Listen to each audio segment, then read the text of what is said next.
Good morning everyone. So ito yung view dito. Ayan. And pupunta ako sa church ngayon.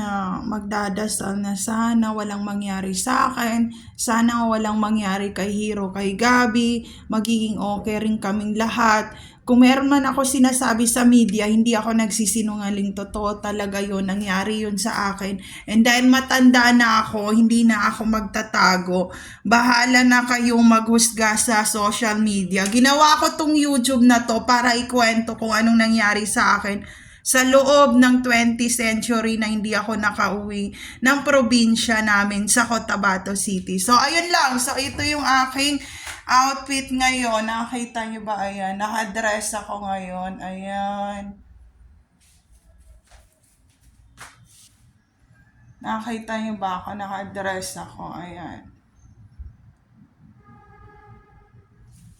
So, yun lang. See you later kung saan simbahan ako magdadasal ngayon.